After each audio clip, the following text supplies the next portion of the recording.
Anthony Slater here inside the Peak after what was a kind of surprising Thunder loss. I mean, they're obviously without Kevin Durant, but they're playing a Celtics team, an average Celtics team without any stars. And they went up, they were up, I think, 7 at half. They're up 11 in the third quarter. But then the offense really stagnated. They made 2 shots in the fourth quarter. The entire fourth quarter, 2 of 17 shooting. And that was the problem. I mean, the Celtics scored 100 points. If you score 100 points against the Thunder, usually you're going to lose. Tonight, no, the Thunder scored 85, season low. 2 shots in the fourth quarter went down, and neither of them were from Russell Westbrook. He started the game 4 for 8. He finished 5 of 20. One of his last 12, then. I mean, Marcus Smart and Avery Bradley, give him credit. Former Oklahoma State guy Marcus Smart comes in, does a pretty good job on Westbrook, plays him to a stalemate, had a career-high 26 points. He loves playing in here. I mean, we talk about Marcus Smart. He had a career-high 26 points.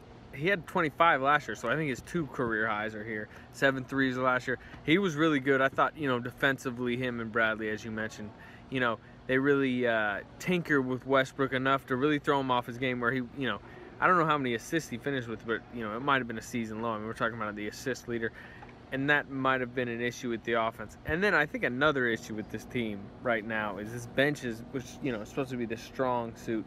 It's kind of been inconsistent. Tonight they were really bad. Yeah, it was the first time in a while we had a really poor shooting game from Dion Waiters, and DJ Augustine had some bad turnovers at times. So the bench really didn't bring it the way that they normally have this year. I mean, last game we had we had Anthony Morrow coming to the starting lineup and play pretty well. He struggled tonight. I mean, it was really a collective struggle from everybody tonight. And then you had decreased minutes for Enes Kanter.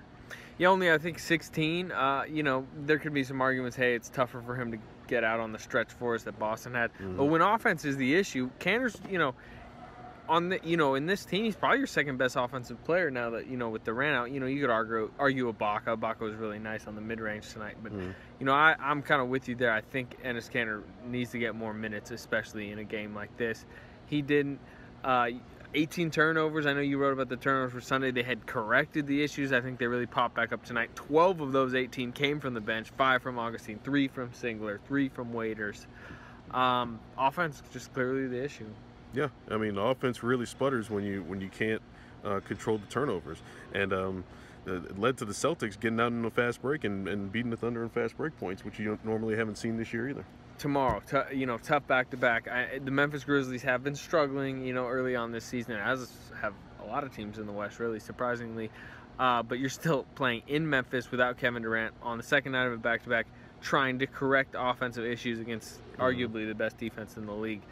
So that's going to be an interesting one to watch. I mean, you could have been going into this game with a 4-game winning streak, and now you're going into it with some questions of your offense and where it's going to come from besides Westbrook. He got to the line 17 times tonight, which is great for him. But like we said again, offense really sputtered in the fourth quarter, and now you're going into the grindhouse. Yep. All right, let's go to Coach Billy Donovan and some of the players and see what they had to say about tonight's loss. Give them credit there, Boston. I thought we certainly offensively had a tough second half there, putting the ball in the basket and trying to score.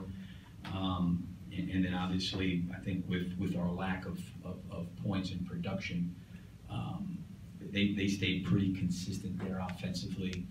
And, I thought from an offensive standpoint there, we struggled there in the second half. That was a big part of it, I thought.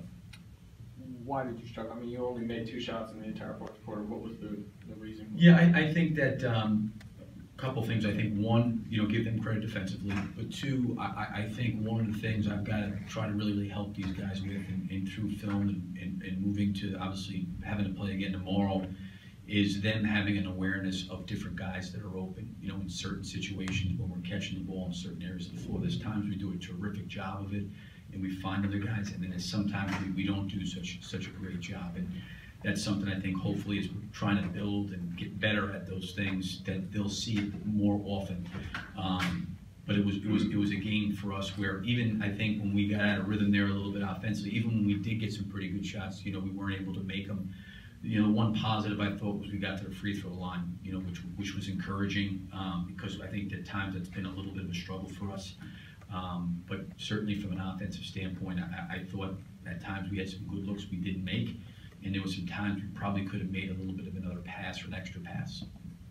Coach John Herrick, CTV Sports in Enid. At one point in the third quarter, you guys led, I think, 70-59, and then in the fourth quarter, they had surged ahead by 11. What specifically happened during that span that you got you off kilter a little bit? Well, I mean, I think the game's so long, they're going to make runs back and forth. Energy early. What did you guys have in the first half that maybe you didn't have down the stretch? I don't know. I'm not sure, man. You know, we came out ready to play, and you know, this was one of them games. One of them games where you get off to a good start, and second half you just can't make anything. And we play hard. You know, you just gotta do a better job of staying steady, care, just staying locked in. We knew we made our run, and we knew it was NBA, so we knew he was gonna make it run. And I just feel as though we didn't get key stock down the stretch, and they threw a zone at us that threw us off a little bit. So we shake this one off, forget about this game, and got a tough one tomorrow. Was that the biggest thing you think defensively, the zone that threw you guys off and packing the paint? I mean, it seemed like, especially in that fourth quarter. I mean, it did a lot of stuff, but at the end of the day, man, it's basketball. We know what we gotta do. Still gotta go out there and make plays and share the ball. I think we didn't do a great job tonight moving the ball around, just getting the ball to the other side and having a defense shift. So I think we just gotta do a better job of just getting one another involved.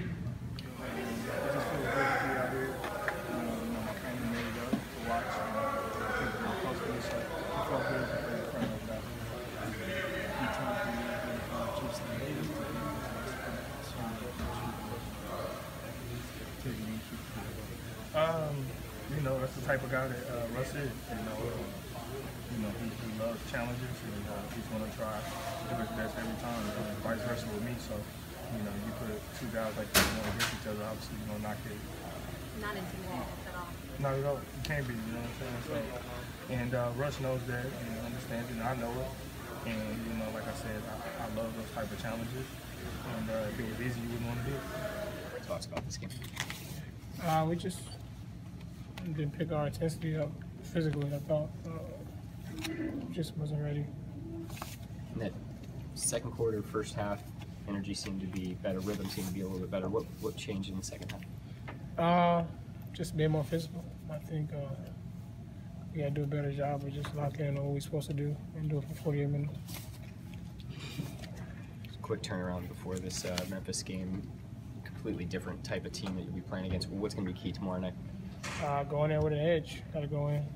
We know how it is playing against Memphis and be ready to play. Plus, you were still able to get to the line at a high rate, even though they were sending those two guys at you, Smart and Bradley. How did you feel about the way you were able to absorb some of the physicality they were sending at you? It was all right. I thought I could have done better. Is getting to the free throw line going to be important for you guys moving forward? It seemed like this was kind of a breakthrough. Definitely. Attacking the paint, do a better job of drawing fouls and, getting in the deep paint. You guys went 2 of 17 in the fourth shooting. I mean, was it the physicality, the stagnation? What kind of was the issue in the fourth? Just missed some shots. Russ, Marcus Smart played well. You often can wear down some people. He seems like one of the guys that physically can sort of match up with you to some degree. Is there anything special about the way he played tonight? No. I don't agree with you, but no. He had a good game. Got 82 games. I do this. I know. That's what I said. Don't get it twisted. No, I said you wear down most people. But. Don't get it twisted. He had a good game. We got another game tomorrow. We see him again.